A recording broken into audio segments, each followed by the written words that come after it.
Төө жылы. Бул окуя адам баласы жылдыздарга, жан-жаныбарларга, тоолорго, дарыяларга адеп ат койгон байыркы заманда болгон экен. Ар бир жылдын, мезгилдин өзүнчө өзгөчөлүгү бар экенин адамдар ошол кезде эле байкайт. Бир жылы жерден баш көтөрбөй иштеп, мыкты түшүм алса, кийинки жылда аскалардын, зоокалардын боорлоруна сүрөт тартып, ырахатка батат. Дагы бир жылы канчалык эмгектенсе да, акыбет кайтпай түшүмү начар болуп калат. Кээде жамгыр жаабай, кээде кара нөшөр жууп кетип, кээ бир мезгилде ийгини жайкалып турганда довул күйүп кетет. Анан адамдар бир нерсени байкашат. Ар бир жыл өзүнчө болгону менен 12 жыл мезгили өткөндөн кийин кандайдыр бир окшоштуктары сезилет. Ошентип ар бир жылга өзүнчө ат берип, 12 жыл мезгилин мүчөл деп аташат. Ошол кезде эле адам баласы далай айбандарды үйрөтүп, үй жандыктары бакма болуп калган. Анан ошол айбандардын жүрүш-туруштарына, мүнөздөрүнө жараша атап, ар бирине аты ыйгарат. Жылдарды да жандыктардын аттары менен атап калат. Эң жакшы тынч жылды кой деп атап, эң кыйын оор жылды ит дейт.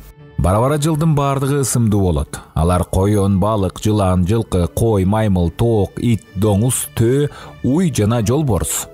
Ушул тартип менен жылдар бирин-бири алмаштырчу. Бирок жыл кимисинен башталып, кайсынысы мүчөл болот?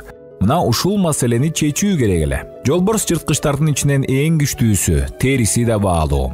Кой болсо адам баласына кийим үчүн жүн берет, жегенине этин берет. Уйдун да пайдасы аябагандай көп. Төөнүн кызматын ченеп болбойт.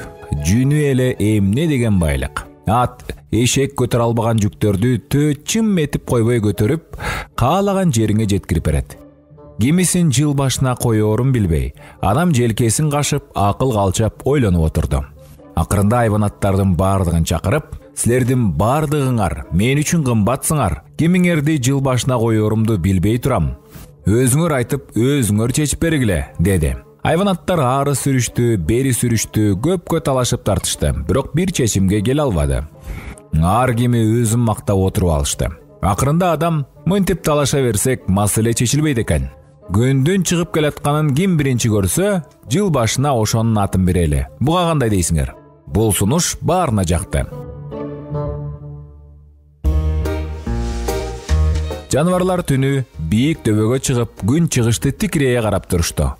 Силер келбей деле койсоңор болмок, деп төө тигилерди улам шылдыңдап коет. Баарыңардан менин боюм бийик, күндү мен биринчи көрөм. Андан калса адамга эң керектүү жандыкмын. Эч кимиңер чөлдө мендей чыдай албайсыңар. Мен көтөргөн жүктү артса, ат ордунан тура албайт. Менин чуудама койдун жүнү жетмек кайда, чен деп да койбойт. Төө ошентип баардыгын шылдыңдап, бир кезде жолборско да: сен бадалдын түбүнө жашынып жатып алып ары бери өткөндөргө кабыласың. Адамга кылча да пайдаң тийбейт деп тийишип өттү. Төө баардыгынын жинине тийди, бирок бири да кайрып сөз айтпады. Бардыгы акыйып тиктегендери күн.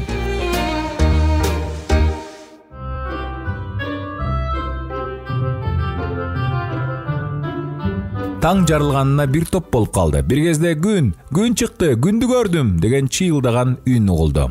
Менден мурда күндү көргөн кимиси болуп кетти деп төө ийри мойнун буруп карап калды.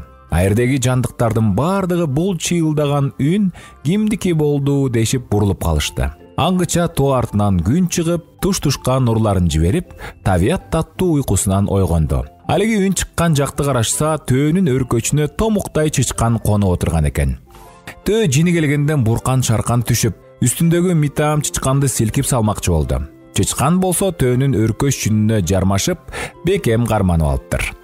Төө жерге оонап чычканды былчыйта басып салайын деди эле, ал шоп этип секирип түшүп, ийнинин оозунан башын чыгарып, акылсыз төөнү шылдыңдап турду. Ошентип төө жыл санагына кирбей калды. Ал эми мүчөл санак болсо, жыл башы чычкандан баштап эсептелип келет.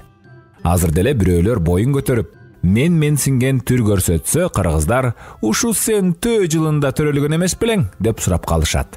Жыл аттары ыйгарылган бул окуя илгери атам заманда өтсө да, ал болмушка айланып, муундан муунга берилип, ушул күнгө чейин айтылып келатат. Мындан ары да айтыла берет.